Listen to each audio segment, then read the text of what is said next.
Are populist leaders all around the world facing some kind of weird crackdown? Are they going after all of them for some reason? Well, it may be the case. Look, the presidential candidate, the leading one in France, is now ineligible to run for political office. Marine Le Pen, she was expected to come out on top in the French presidential elections. She has now been found guilty of embezzlement. She says she's innocent, but she's been sentenced to 4 years in prison and can no longer run for political office. And this happens amid a global trend of populist leaders all around the world facing very similar legal attacks. Now, meanwhile, President Trump signed an executive order to bring an end to some of the powers used by government unions. And it makes it so that federal government agencies have no longer the bargaining chip with unions when they carry out reductions in force. In other words, they fire people. And there's also rumors of infighting in the Trump administration. Some outlets have alleged that Elon Musk will soon be pushed out of the administration and that the Doge department could soon need to find a new leader. But now Elon Musk has spoken out saying this is all fake news. I'll be talking about these topics and more today. Let's get started. Now, first off, folks, populist leaders all around the world, they're facing legal attacks. And some of them are alleging this is working as a global campaign to keep these new parties out of politics. Now, the latest of these attacks comes in France, and this is against the right-wing national leader Marine Le Pen. Now, on this, the leading presidential candidate in France, she is now ineligible to run for political office, at least for now. Marine Le Pen, she was expected to be the top presidential candidate. She looked like she was going to win. And the national rally, this was the front runner in the polls for the 2027 elections, but she's now been found guilty of embezzlement, and she's been sentenced to 4 years in prison. Now, after the verdict was announced, she alleged the case was politically motivated. Critics pointed out that her case fits in with a broader pattern.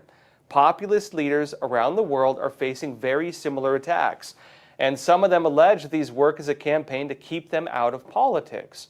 Now, Epoch Times said this: on March 31st, judges from the Paris Criminal Court ruled that Le Pen, whose party is a front-runner in polls ahead of the 2027 vote, cannot run for public office for 5 years, meaning not in this election. It notes a criminal investigation began a decade ago, and many of the charges date back long before her first run for the French presidency in 2012. It notes that Le Pen, who was charged along with 24 party figures, denied any wrongdoing. It says the judge also handed down guilty verdicts to 8 other current or former members of Le Pen's party. Prosecutors asked that Le Pen face an immediate 5-year ban from public office if found guilty, regardless of any appeal process, using a so-called provisional execution measure. It notes the defendant said the money was used legitimately and the allegations defined too narrowly what a parliamentary assistant actually does, meaning she says that she's being politically targeted. Now, Trump also responded to the court decision in France. This was during an event in the Oval Office. Watch this. About something that happened in France today, Mr. President. Marine Le Pen, the far-right leader, got convicted in court and is now banned from running for office for 5 years. Do you have a comment about that? That's a big deal. That's a very big deal. I know all about it, and a lot of people thought she wasn't going to be convicted of anything, and I don't know if it means conviction, but she was banned for running for 5 years, and she's the leading candidate. That sounds like this country. That sounds very much like this country. Okay, anybody else? Now, as Trump notes, he was also targeted with multiple criminal cases and just a nonstop flow of accusations. He dealt with criminal investigations. They almost got him impeached during his first term in office. He was voted to be impeached. He dealt with attempts to even make him ineligible to hold office ahead of the 2024 elections. There were attempts to pull him off the ballot. There were attempts to make him ineligible to run for office. He dealt with all of that. But what happened to Trump and what's happening now with Marine Le Pen in France, it's not even just them. This is a broader pattern happening all over the world right now. In Brazil, another example, the former president Jair Bolsonaro was also framed as a Trump-like figure. He's now facing criminal charges under Brazilian President Lula. And in a recent interview, Bolsonaro likewise drew comparisons between what he's dealing with and what's taking place in France. Reuters said this: Former Brazilian President Jair Bolsonaro told Reuters on Monday that a court ruling that banned French far-right leader Marine Le Pen from seeking public office for 5 years was, quote, left-wing judicial activism. He said, quote, this ruling is clearly left-wing judicial activism. Wherever the right wing is present, the left and the system will work to get their opponents out of the game, Bolsonaro said in an interview. And he added, here and in France, Brazil and France, this is pure lawfare. And he said, it looks like this movement is spreading around the world. The left has found an easy way to perpetuate itself in power by using judicial activism. And it notes that Brazil's Supreme Court last week ruled that Bolsonaro will stand trial for allegedly conspiring to overthrow the government after he lost the 2022 election. Again, he came out and criticized the election process, said there were things wrong with it, and he's being criminally charged for doing that now. And notes that if found guilty in the court proceedings, he could face a lengthy prison sentence. He has denied any wrongdoing and denounced the case as politically motivated. Now, notes that in 2023, Bolsonaro was barred from public office until 2030 for abuse of power ahead of the 2022 elections when he summoned ambassadors to attack the legitimacy of Brazil's voting system. In other words, he talked about election fraud, is what happened. Now, there's more also in South Korea. President Yoon Suk-yeol was also hailed as a Trump-like figure. Now, he's a conservative. I would say he doesn't fit under the same populist brand as maybe some leaders in other parts of the world, but he's also facing very similar cases like this. He's now on trial. They're trying to remove him from office and throw him in prison. This is because he declared martial law and alleged the country, South Korea, is being subverted by the Chinese Communist Party. He said they've even infiltrated the government and have compromised many elected officials. Now, he was impeached because the left has a majority in the offices that can impeach anybody they want. And they also went on to impeach many of the people around him. They've been purging his administration using that power. Now, as things stand, the opposition of the country is also saying that if President Yoon wins his trial and manages to return to office, they're saying there's going to be mass bloodshed and chaos from their resistance. This is one of the Korean media. It says, while Korea's main opposition party has strongly criticized both acting President Han Duck-soo for refusing to appoint Constitutional Court Justice nominee Ma Eun-hyuk and the Constitutional Court itself for delaying its verdict in the impeachment trial of President Yoon Suk-yeol. The party has evidently decided to take a sterner approach with Han than the court. It notes that Han rebuffed several offers from the Democratic Party leader, that's Lee Jae-myung, for a meeting to discuss Ma's nomination on Monday. And he said, quote, I hardly need to mention the Jeju April 3rd incident or the Gwangju massacre to point out that allowing Yoon to return to the presidency would lead to a second declaration of martial law. He believes that President Yoon will come back, bring back martial law, and maybe take actions to purge what he views as the infiltration of the Korean system by the Chinese Communist Party. And notes that he said, how do they plan to address the horrific mass bloodshed and chaos that would result from popular resistance, meaning protesters? And notes that Lee said this in a meeting of the party's Supreme Council at a tent headquarters in one of the squares in Seoul on Monday. And he added, quote, all the current confusion in our country traces back to the former acting president, Choi Seung-mok, and current acting president, Han Duck-soo. I assure you, he said, they will be held responsible for wrecking our constitutional order and creating anxiety in the country and among the people, he said. Now, look, it's not even just South Korea and Brazil and France and other parts of Europe as well. The right-wing ADP party, this is in Germany, they're under heavy attack as well. Now, they're also coming up in the polls. There's a chance they could actually get a pretty good seat in the German political system. And the party has been labeled as being, quote, suspected right-wing extremists. This is an organization designation under the German system, official, and that's led the party to being monitored by German security forces. They're being surveilled. And there were also attempts to even ban the party under German law, attempts to pull its funding. There were ongoing legal cases against members of the party and the party itself. alleging that they're meant to, block it essentially by using the country's legal system. They're trying to prevent them from holding office using all the systems of law. The United Kingdom, UK, very similar things. Many of the right-wing parties, not even just one of them, they're also facing very similar attacks. This includes the whole system of ongoing media hit pieces, the common thing we see just about everywhere. Also, though, with legal cases, which seems to be the new pattern. Both the UKIP and Brexit Party have faced investigations on their funding, legal warfare. The parties are also facing censorship, and that's because the UK has very strict censorship policies. They label a very long list of things as hate speech. Even if you're like praying in your mind outside an abortion clinic, you could be charged with a crime for violating the hate speech laws. But the list doesn't even end there either. Some have also pointed to the populist leaders in Italy, the populist leader in Romania, the populist leader in Pakistan, and also elsewhere, facing these same type of legal challenges preventing them from holding office. And there are, of course, debates on whether the cases are justified or not. You can judge them case by case. But with the prevalence and similarities in these cases, it does seem to fit a global pattern. Something is going on globally.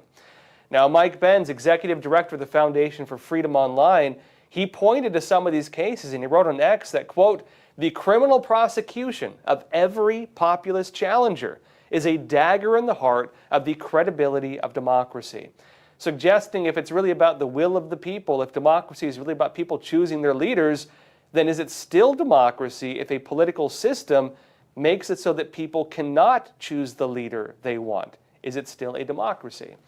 Now, Elon Musk responded to him and he wrote, quote, when the radical left can't win via democratic vote, they abuse the legal system to jail their opponents. This is their standard playbook throughout the world. Now, look, there are also some who allege that what's now being known as Signalgate, right? This is being used in a very similar way. This is the case where a journalist was added to a chat that included Defense Secretary Pete Hegseth, National Security Advisor Mike Waltz, and others. And there's now a lawsuit on that, alleging they were deleting government records for having their chat set to auto-delete. And there are also calls from the left to have these officials removed from office. They want to have Pete Hegseth removed from office because of this chat.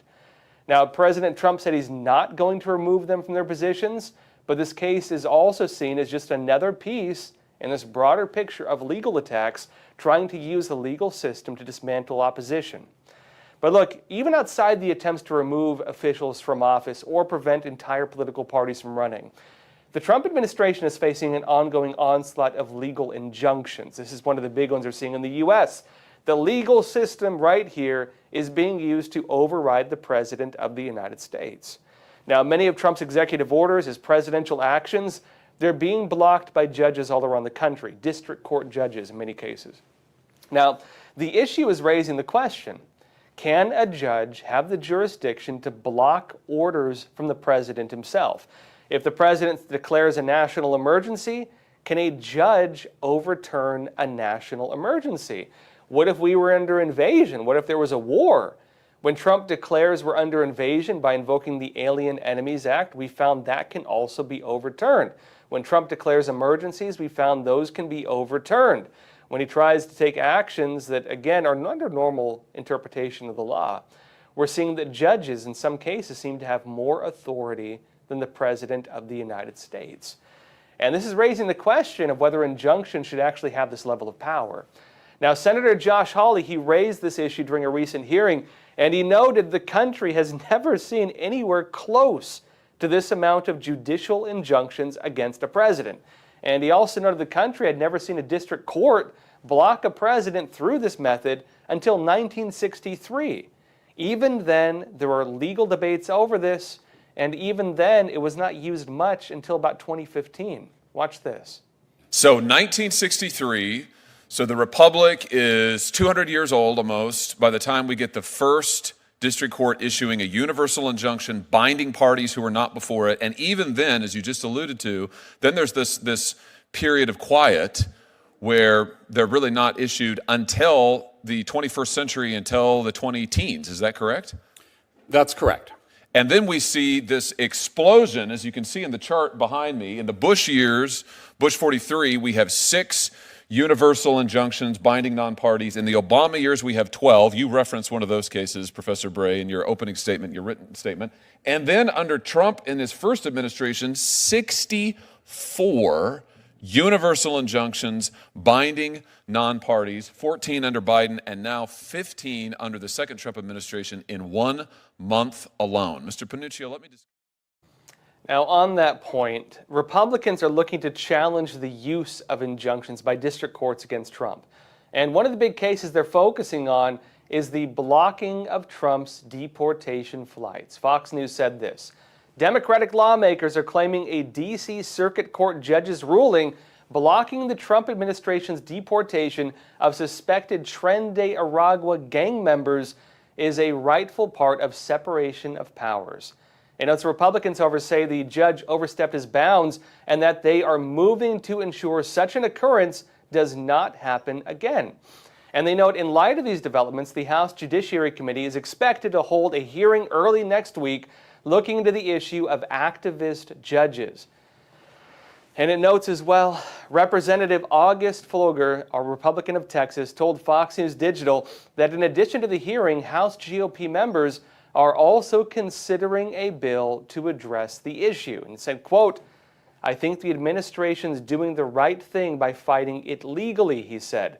There's a good bill that we're considering, so we'll be looking at that next week. That's Representative Anna Paulina Luna also confirming this. She said the GOP plans to take action and said, quote, we'll do everything that we can with our legislative toolkit to ensure that they are doing what's right by the American people and then also following through on our constitutional obligations. And she also added, right before President Trump took office, the Democrats actually knowingly made admissions that they were appointing obstructionist justices. This is true, by the way, it was publicly reported, appointing obstructionist justices in order to undermine what the president's agenda was. Luna told this to Fox News Digital. On that point, there actually were reports on that. They were saying it openly. They were even, quote-unquote, wargaming Trump's administration. There were some Republicans involved in that as well. But basically, you had activist organizations, legal organizations, nonprofit organizations, and a lot of public officials engaged in wargaming. And they were looking at Trump's promised policies and planning all the legal actions they would take. This was premeditated. But they add, quote, those judges are not elected to office to interpret or set foreign policy perspective. That is the entire job of the administration, she said. Trump, on his part, has been asking, well, look, if a judge can just do this, what is the president? Why even have a president? Why have elections when unelected judges have more power than the president of the United States? Now, look, on the other side of the argument, you could also say that the accusations Trump is also issuing executive orders at levels that, presidents don't normally use. Trump has been signing executive orders almost every day. And we've seen some presidents, aggressively use executive orders, but not on this scale. It was actually very common under the Obama administration, for example.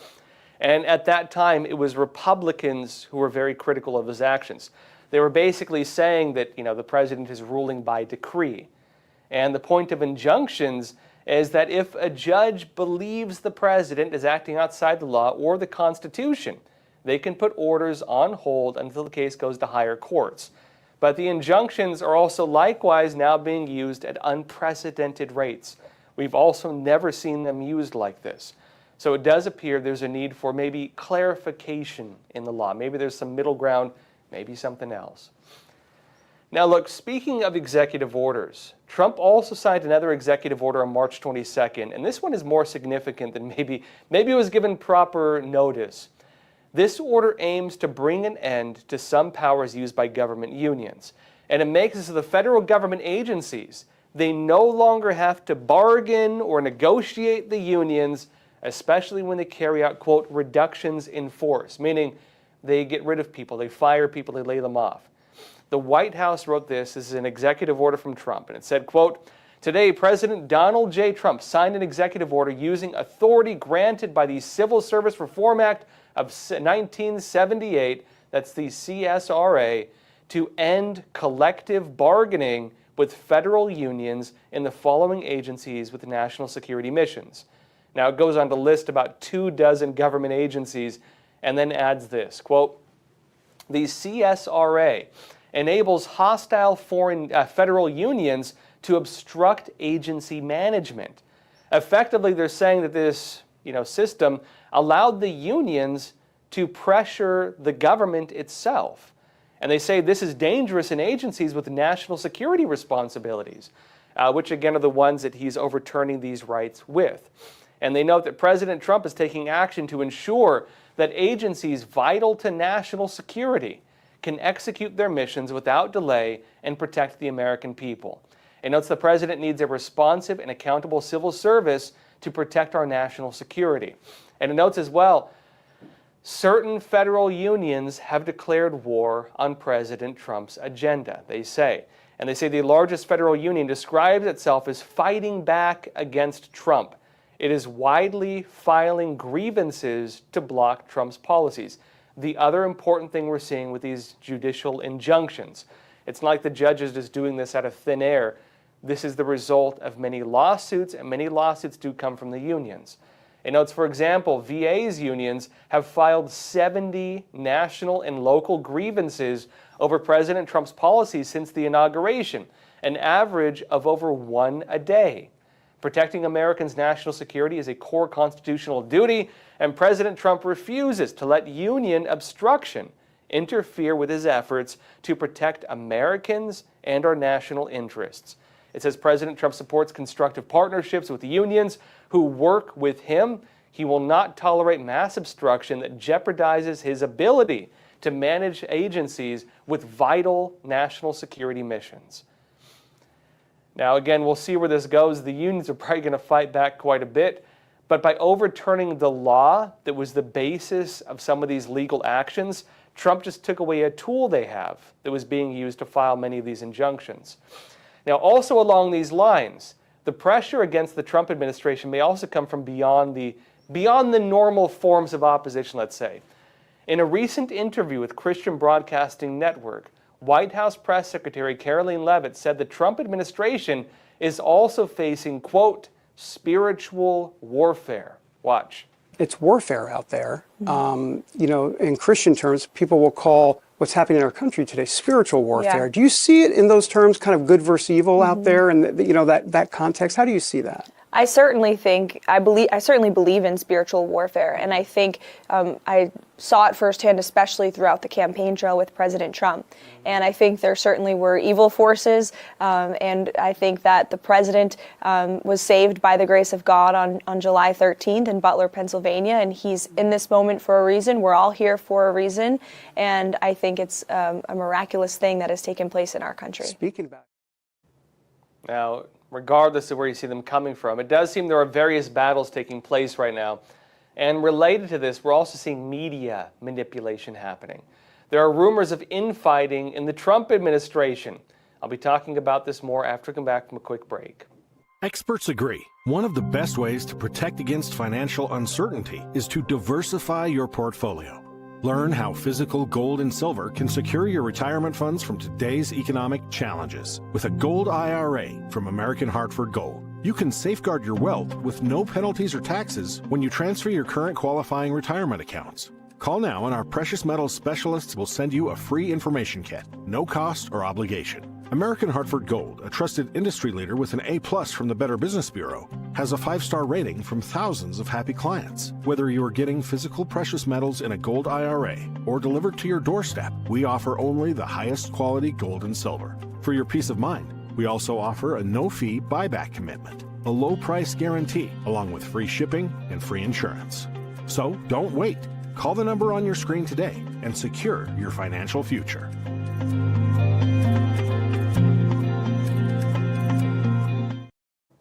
Welcome back. There are rumors of infighting within the Trump administration. Now, some news outlets have been alleging that Elon Musk is being pushed out of the administration and that the Doge Department of Government Efficiency, could soon need to find a new leader. But they're saying this is fake news. Elon Musk himself has now come forward and said just very plainly, quote, Yeah, fake news. Now, his post was in response to White House Press Secretary Caroline Leavitt, and she said that rumors going around, these are fake. And she wrote on X, quote, "This scoop," right, replying to one of the news outlets making this claim, "this scoop is garbage. Elon Musk and President Trump have both publicly stated that Elon will depart from public service as a special government employee when his incredible work at Doge is complete." And if you go back in time and look at what was actually said, basically this is the story. There are media rumors going around right now. They say Elon Musk is getting pushed out of the administration. They're saying Musk will be leaving his post soon, and they're claiming this is the result of infighting, that Musk is making them look bad, and that they want to push him out. That's not true. But what is true is that Musk's role in the Doge department will be wrapping up soon, right? Look at the numbers. We're just over 70 days into Trump's second term in office, and Elon Musk, what is he? He is legally a special government employee. What does that mean? A special government employee has a 130-day limit. Now that's set by law, and that's the time limit for special government employees. So what does that mean? Elon Musk, under his legal, again, contract, the legal obligations, he only has about 2 months to finish up his role. That means that after about 2 months, he's going to be leaving, probably, unless they give him a different role. It's possible he can move on to other, positions in the administration. Maybe Trump will actually hire him or do a nomination. We'll see. But so far, there's been no mention of that. It does seem he's on fine terms with President Trump, and given his recent Get Out the Vote campaign in Wisconsin, it's also likely his involvement in politics is very far from over. In other words, yes, Elon Musk is going to be wrapping up his position with the Doge department. That's because, again, he is a special government employee. There's a 130-day limit on that. He has about 2 months more before that limit is reached. And so hopefully we'll see if he's done with his work or not. Again, the Doge department itself is meant to be temporary in the initial founding of it. But again, we will see what happens if they decide to make it more permanent, or if there's an actual nomination process or the forming of a new government agency. We shall wait and see. That said, folks, hit the like button, leave a comment. Let's jump into some questions. All right, first question. Tommy Dwayne, you're saying, Josh, do you think that the tariffs could potentially dismantle the globalist agenda and bring more culture and pride back to different countries? Possibly. Okay, so, I wanted to do a more complete kind of overview of what's now happening and what's taken place. Trump did, again, yesterday, if you watched the episode, I did kind of a preview of what's to come when it comes to the tariffs and what they've been saying they're going to do and so on. The details of that have now been announced. The White House, Trump, of course, gave a very long speech on it. And he explained that the days of America being taken advantage by other countries has come to an end. He went on to just list country by country, otherwise very friendly countries to the U.S., the amount of tariffs they place on us. He noted countries like India, Canada, all throughout the European Union, Australia, China, much more than others. They all place very heavy trade restrictions on U.S. goods. They tariff us, they have other policies in place. And this means basically that American goods are, in some cases, almost banned by different countries.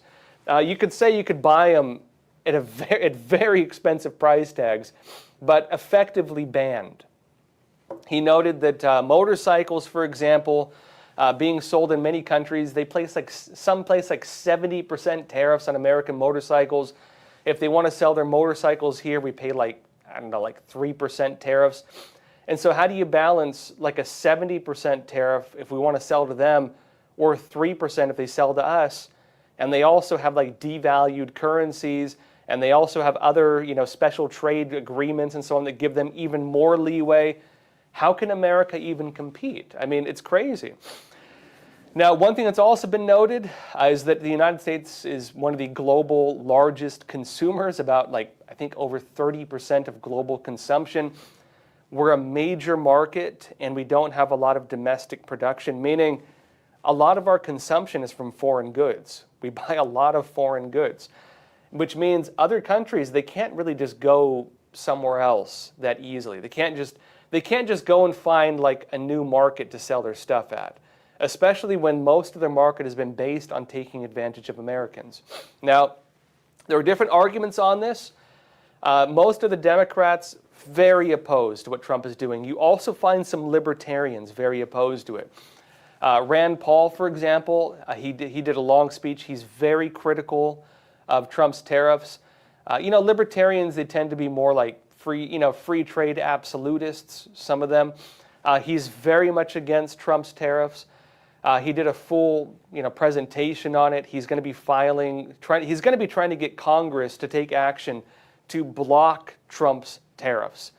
And we'll see if they get the votes for that. They will, Rand Paul will probably be on one side of it. But you'll need some just kind of, you'll need the normal Republican base to actually get behind it. I don't know if they're going to have the votes to actually do it. And then, we'll see if they can overturn Trump. But they would need to get a lot of Republicans on board with it. We'll see if that actually happens. Now, the counter argument to that is this. You can say that, yeah, tariffs are bad for trade. Tariffs work as a type of what some libertarians would call like state interventionism. The state is inserting itself into free trade and messing up the normal flows of capitalism. The problem with that is that other countries are doing it already. And so, look, you could say that we respect free trade, but if another country is putting 30% or 70% or 90% tariffs on American goods, and there are cases like this, is it free trade if we don't tariff them back? Is it still free trade if other countries are doing it? No, it is not. And so the very balance of the free market has already been upset. Now, the nature of Trump's tariffs are reciprocal. In fact, they even fall short of it. Countries that have like 70% tariffs, he's talking like 30% tariffs. Countries that have like 90% tariffs, he's talking like 36% tariffs. Things like that, right? And so he's not even matching their tariffs. A lot of that, they basically took into account the amount of goods we buy from them, and it's looking at effectively balancing trade. And so if we lose $200 billion trading with, X country, the rebalance of trade will be hopefully around, 0% on either side. Nobody gains, nobody loses. It is balanced, meaning we're matching what they're doing. Now, is that in line with free trade? Well, it depends on how you look at it. You could argue that they're tipping the scale. And so to bring the scale back into balance, right, the scale's like this, 70% tariff, 3% tariff here. If you want to balance the scale and have an actual free market, it has to be like this. How do you achieve that? You eliminate the trade discrepancies. You match them, reciprocal tariffs. And so an imbalanced market corrects itself. That is the thinking behind this. Now, the big allegation is the arguments being used right now are based on effectively a broken system. And the breaking of that system really goes back to like the Clinton administration, when Bill Clinton was president, late 90s, 99, 2000, right? What happened? Well, the Clinton administration gave China most favored nation trading status. China effectively became the go-to place to manufacture. A lot of manufacturing jobs left, and then China began very aggressive trade war policies against most of the world. If you go and buy fancy Italian designer bags now, they might be made in China. You're not getting like made in Italy products. If they are made in Italy, they're often made by like Chinese sweatshops, right? You're not getting the same quality you used to. If you buy, fancy stuff from some other country, it might just be cheap Chinese-made products, either because they do their manufacturing there, or their assembly there, or whatever else, or because they've imported these Chinese workers and just have sweatshops in their own country. If you, for example, have very large tariffs on China, the CCP has been bypassing tariffs by doing manufacturing in other countries. They're manufacturing in Cambodia, they're manufacturing in Laos, they're manufacturing in Mexico. like they were doing with cars, as was uncovered. And they're doing that to bypass sanctions and tariffs. And so you're dealing with a messed up system. The system itself is broken, and it's like this. It is deeply imbalanced, and it effectively works by siphoning money out of the American system, sending it to other countries. It's not even just like on tariffs and such. It's not even just on China. NAFTA, the North American Free Trade Agreement, that sent a lot of American businesses to Canada and Mexico. We lost a lot of our factories. And so between all these things, right, what has the effect been? America lost its manufacturing power. We lost a lot of our businesses, and even with the just decimated manufacturing landscape, we've managed to get by, but even with a decimated manufacturing landscape, basically, you can't sustain that. Now, the argument is, well, what is America? Well, we're dealing with countries stealing intellectual property, like China especially, but even some otherwise U.S. allies steal intellectual property from the U.S. You have countries using judicial warfare, for example, filing intellectual property in China and then suing companies when they innovate. Even, for example, stealing American innovation and then filing the patents in China of the things they stole from us and then suing American companies for it when they build the thing they designed in the first place, undermining us on global markets using stolen technology. The list goes on. Not to mention, again, the fact that, where are American jobs right now? Now, you could say we've lost the actual production jobs. Farming is being bought up by China. It's being, even a lot of the agriculture industry, the chicken processors and so on, that's being taken out. Hollywood entertainment, a lot of it has been subverted by China, especially because they want to influence films and production and so on. A lot of the production houses bought up by China. A lot of the talent houses bought up by China. Even theater chains bought up by China. Video games, Tencent has taken over most of the industry by this point. Tencent is now designated by the Pentagon as a Chinese military company. They're taking over that industry. Really, what are we left with? Get down to, let's say, blue-collar jobs, right? Building houses, maybe, picking fruit or something like that. The type of jobs that are more vocational. Well, we're importing people from other countries to do those jobs. And, it used to be that they'd come in and they'd do it cheap and, it was not that bad of a deal. If you wanted to run a construction business, you could go to Home Depot. There's a few guys standing out front looking for work. You'd pick up a few of them, and they'd build your house for you. They'd help you. It was not that bad of a deal. What has happened since then? Those guys used to pick up in front of Home Depot. They've unionized. You have like gangs that have effectively work as unions. And these gangs will tell you have to pay this guy this amount of money, you have to give him lunch, you have to drive him around, you have to give him all these different things, and if you don't, you can't hire him. And these, what are effectively gangs, manage the migrant workers or illegal alien workers.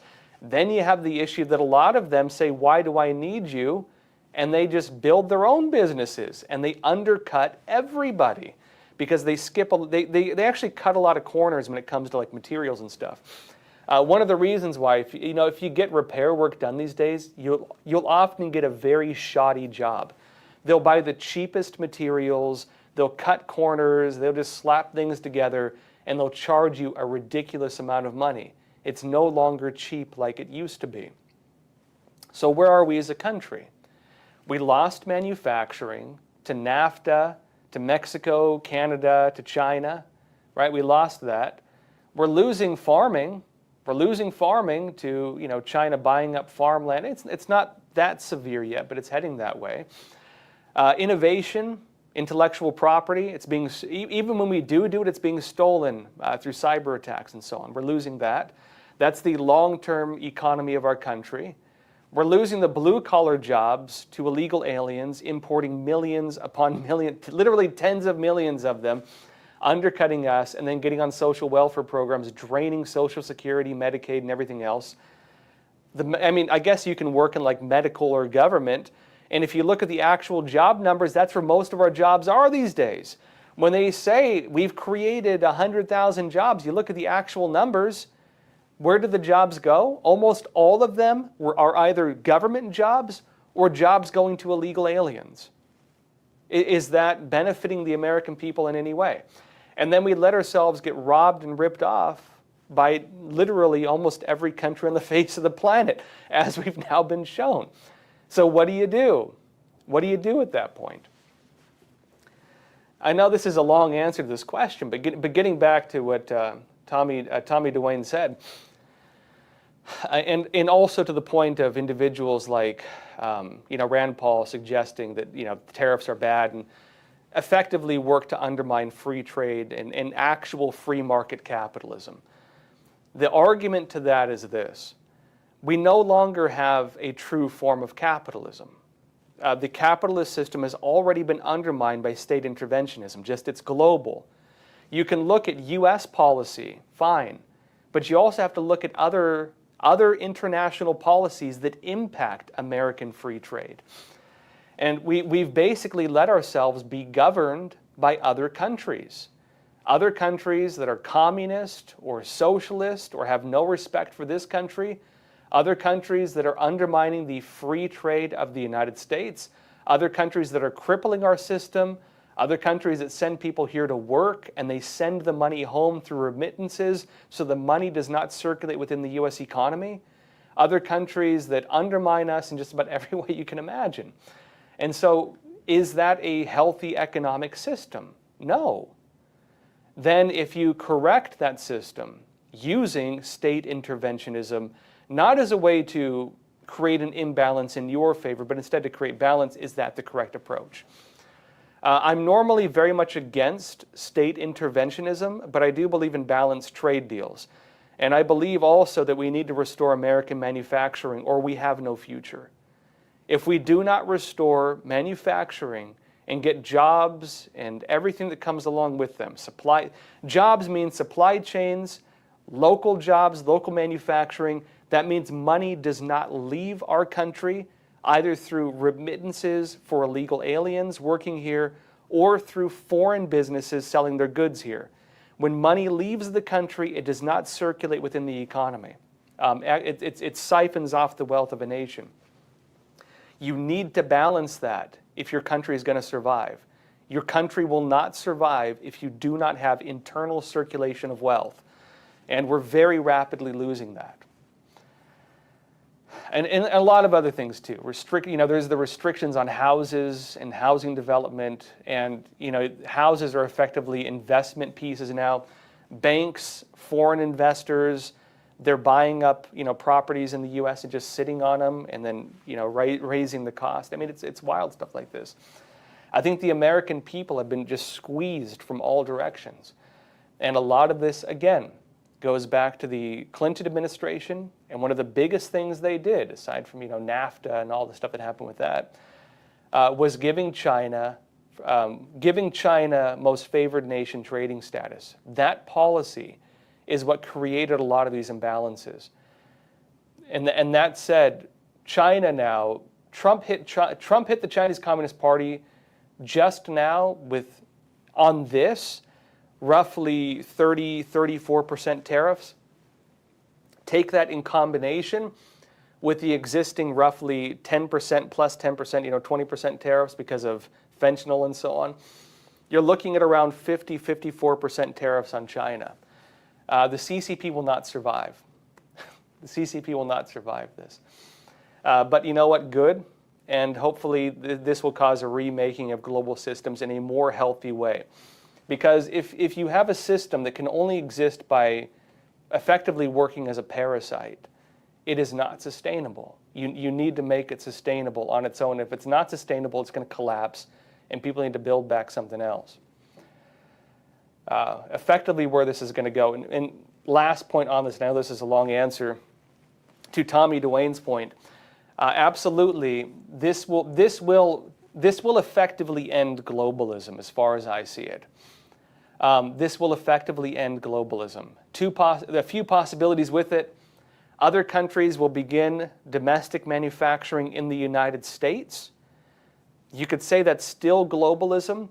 Some countries are eliminating their tariffs against the United States. Israel, for example, just announced they're going to do it. Other countries are looking to negotiate. Australia is looking to renegotiate with the U.S. India's talking about renegotiating. Japan's talking about renegotiating. Meaning if these are reciprocal tariffs and they eliminate the tariffs on American goods, we eliminate our tariffs on them. Meaning, again, you still have international trade, but the American people and American businesses can still sell to those countries. You also have a lot of investment coming to the U.S., about $5 trillion now secured for that. And you have policies that are bringing other countries to bring manufacturing to the U.S. for products sold in the U.S. We'll see if that includes products sold elsewhere. You could argue that still is globalism. Globalism in terms of global free trade. But I would say it's not globalism in terms of like the global socialist system where America is like the global sugar daddy and we're just propping up, bad policies all around the world. I think that is coming to an end. Another question here. M&A Kinney, you're saying, remembering your on-the-ground report in South Korea. Josh, you were warning about this infiltration. Yeah, so I mentioned South Korea. The president of the country he's been impeached technically. He's currently standing trial. There's a possibility he could be restored to office. If he does get restored to office, there's the possibility he could actually move to purge the system in Korea of what he claims is subversion by China. And that was the whole context of this. He's basically saying that South Korea has been so deeply infiltrated by foreign hostile forces or even local hostile forces that the entire system is at risk. They risk losing their country. That's mainly from China and North Korea. And when I was in South Korea, I was investigating this. I actually exposed a lot of it. And effectively what I said, and it might have sounded tough at the time, I said that South Korea could very easily lose its sovereignty. South Korea is on the knife's edge of losing its sovereignty, of becoming a vassal state of the Chinese Communist Party. When I was there, I was shocked by how deeply infiltrated the country is by Chinese Communist Party front organizations. The Tongs, the United Front operations, other things like this. I would guess that, I would estimate that their political system is mostly controlled by China. And I know that sounds pretty extreme, but I did pretty extensive research. I did not publish a lot of that research because of some of the defamation laws some of the defamation laws they have in South Korea. Their political system is almost ridiculously infiltrated by the Chinese Communist Party, shockingly infiltrated. And even a lot of politicians who may not like it, they feel pressured by it. To the extent that I even heard of officials being beaten, even government officials being threatened physically with violence from these Chinese agents. And also the other issue that you have a lot of politicians who are very sympathetic toward North Korea. And that includes also like unions that are very closely intertwined with the North Korean Communist Party, things like that. They risk losing their freedom. They're on the knife's edge of losing their freedom. And so when I saw the president in South Korea enacted martial law, basically on the grounds of what I reported, I was, again, I understand why that is politically sensitive in South Korea because, martial law is no small thing. They used to be under a military dictatorship, and so this kind of hits at the heart of a lot of their, divisive arguments in politics. It's a very sensitive issue for them. But CCP's subversion of political systems, I've said it over and over again, this is the greatest threat to the free world. They do it there. They do it here in the United States. I've said over and over again, even a lot of the legal warfare and lawfare, I would say unflinchingly, there is CCP influence within our government that is pulling the strings of many news outlets, a handful of politicians, and even a lot of the judicial system. I shouldn't say a lot, but some parts of it. And again, this ties in with, the CCP has an open program for this. They call it the 3 warfares: psychological warfare, media warfare, and legal warfare. Psychological warfare is the manufacturing of narratives. Media warfare is the controlling or influence of outlets of information for those narratives. And legal warfare is the manipulation and use of the legal system to file lawsuits based on the reporting of the news outlets, which are being fed through the Chinese military and their propaganda / political warfare department. They have an entire branch of the Chinese military dedicated to political warfare, and they feed this through the system as a way to target their enemies in other countries. They do it in the United States. They do this in the United States. And again, I don't want to sound like a broken record, but this is the greatest threat to the free world. This is the greatest threat to the sovereignty of nations. Because this is one way the CCP is using to conquer countries without physical military takeover. They are taking over the political systems and taking over the judicial systems of different countries. And on that point too, when you see like these YouTubers, doing these propaganda tours of China, getting paid by the Chinese Communist Party and so on, it ties in with that. If you've watched these videos on like TikTok and Twitter where they're like, you have these like, young people. I don't know if they know what they're doing, but they're doing propaganda videos talking about how, fantastic China is. They're getting paid to do it in a lot of cases. A lot of that is because they're getting paid, or they're going there and they're getting the Truman Show, where like a bunch of Chinese agents are like puppeteering everything around them.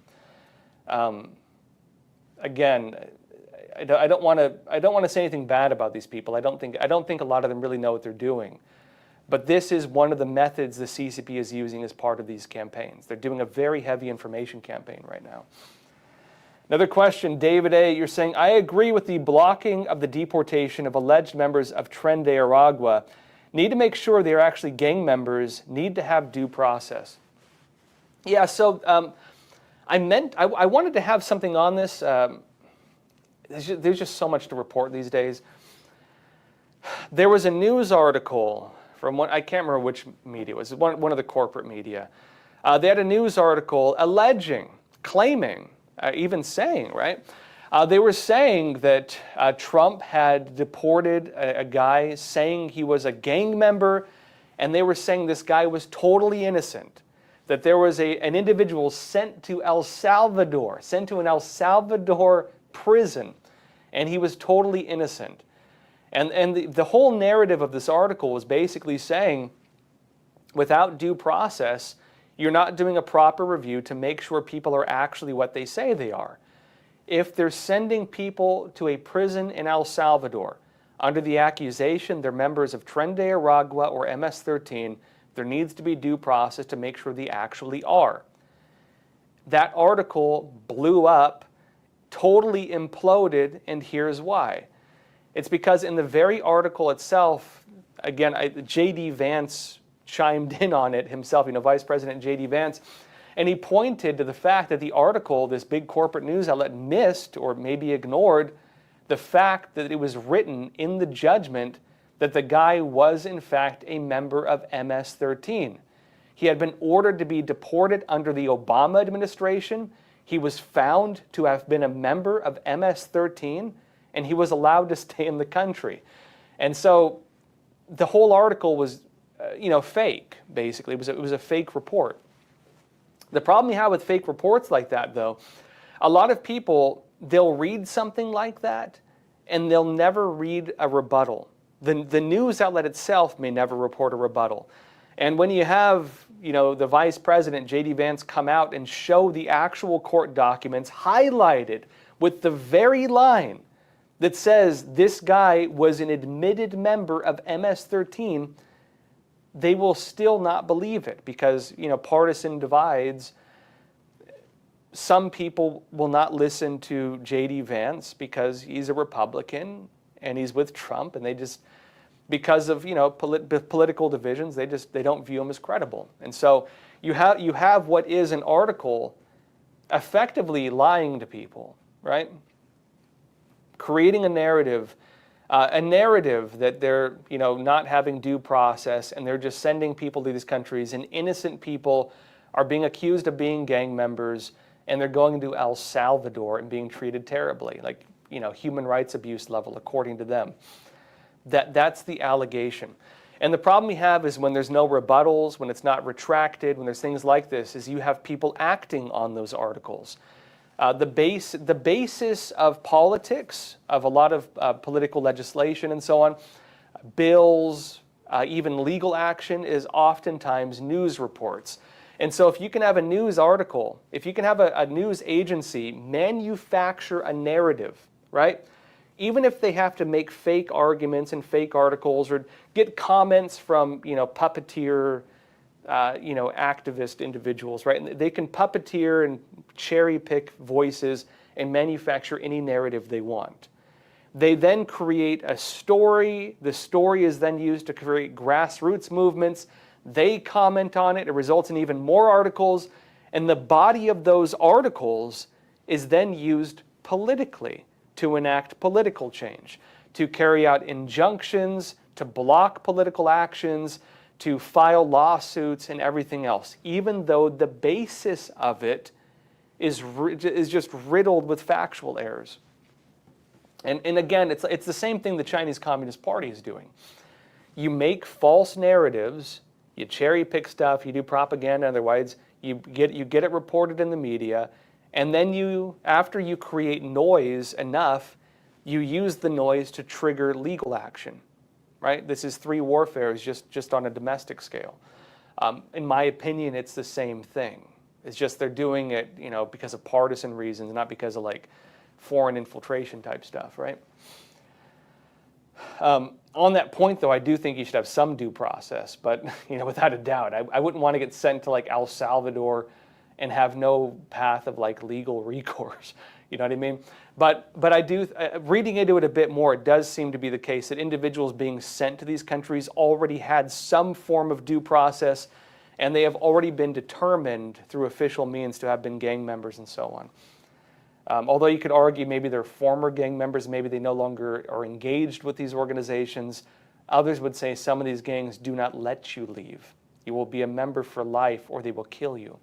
And so there's no such thing as a former member of some of these. Not all of them, but some of them.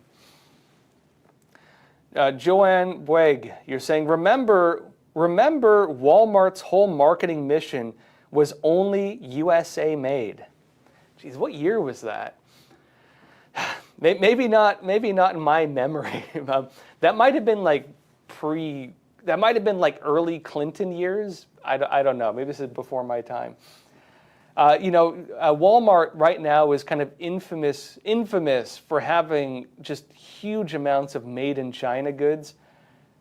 It used to be the case, though, that Americans, back when we had like more American-made products, you did have stores that would sell a lot of American-made goods.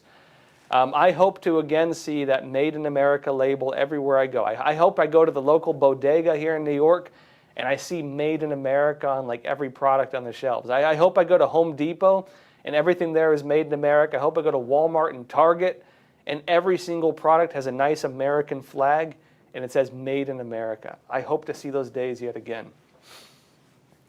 And also not with the caveat of assembled in America, right? Which is the one you see these days.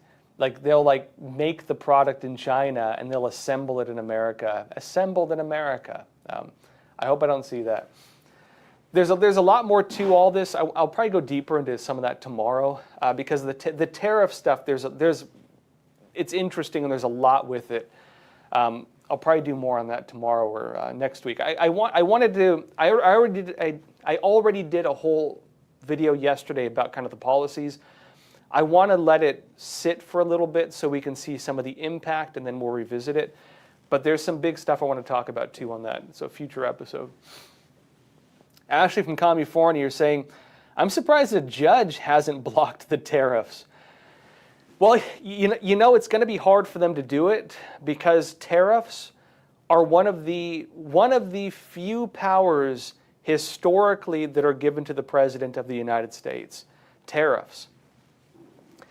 If you were to talk about historically the federal government and the role of the President of the United States, one of the original and among the very few responsibilities and powers the President had was to set tariffs. And I know this is like forgotten history at this point, but the federal government was effectively in place. Again, most of the power was in the states until around the time of the Civil War. And, you know, again, amendments, they freed the slaves and so on. They made slavery illegal in America. But that also had the effect of creating a larger federal government, and they overrode a lot of the sovereignty of the states. And we've just seen the federal government get larger and state power get smaller since then.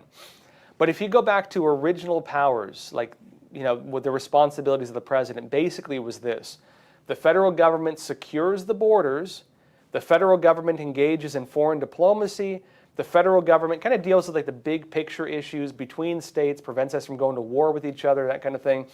And the president also sets tariffs. Again, foreign trade agreements to make sure that our money is not being siphoned off, never to return.